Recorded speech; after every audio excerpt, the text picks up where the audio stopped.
Will the oversupply of semiconductor be more severe or milder than before? We at SemiAnalysis believe the oversupply will be more severe than in 2018, because in 2018 it was mostly limited to memory. In this case, we believe memory will be more oversupplied, but furthermore, many of the trailing technologies will be oversupplied more as well.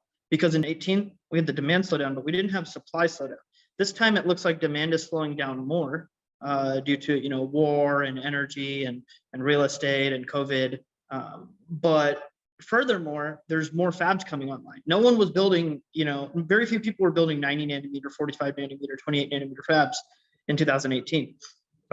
They were just using existing fabs, and most of the new fabs were for memory or for leading edge. There were a few trailing edge, but with this generation, this time it seems like there's there's a lot more trailing edge fabs that could cause a potential oversupply in the industry, despite trends of 5G and automotive and data center. As for the equipment and the material suppliers, how can they minimize the financial risks when they encounter challenges like seriously unbalanced demand and supply? The only way that these equipment suppliers and chemical suppliers can balance the supply and demand cycle of a new cycle, very severe oversupply, is by diversifying into areas that aren't quite as weak, right? Perhaps equipment for semiconductors falls into oversupply, and so for a couple of years it's slow, or maybe a year or two it slows down. Then they need to be able to have another business to rely on that will grow despite the weakness in the semiconductor market. Some fabless company has cut orders, violating its LTA contract with the foundries. How do you interpret this phenomenon? Mediatek is one of the hardest hit companies in the business with regards to their long-term agreements, and the growth they were seeing was amazing due to the 5G transition.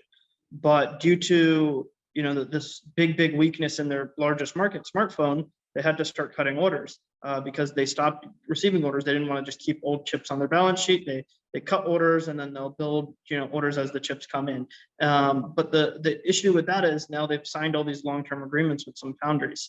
In general, I don't think Mediatek has had to pay much penalty to their foundries, whereas some companies, as I mentioned earlier, Qorvo has had to pay a penalty. Or in many cases, long-term agreements aren't broken; they're renegotiated. So in the case of Qualcomm, they had a similar issue.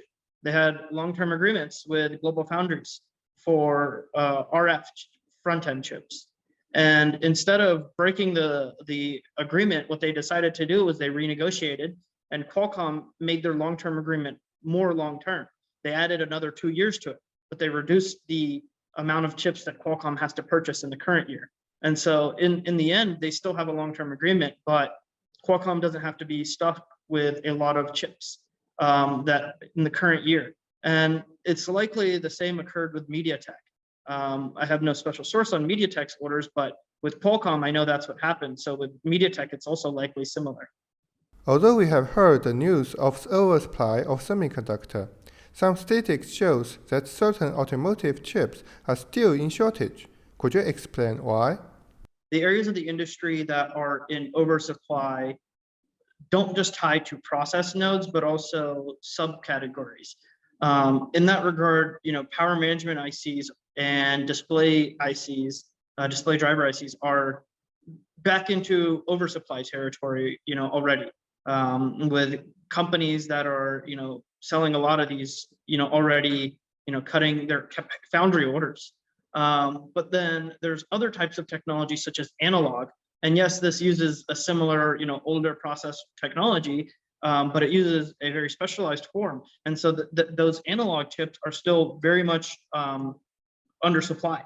And so, things like these analog chips and some sensing types of chips, that they're still in undersupply, and they power semiconductors, high power semiconductors such as silicon carbide and GaN. Those are also undersupplied because of the growth in the automotive market and electrification of vehicles.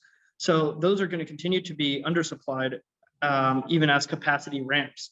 because the capacity ramp does not meet the current demand that the world is, headed for in terms of electrification and green energy.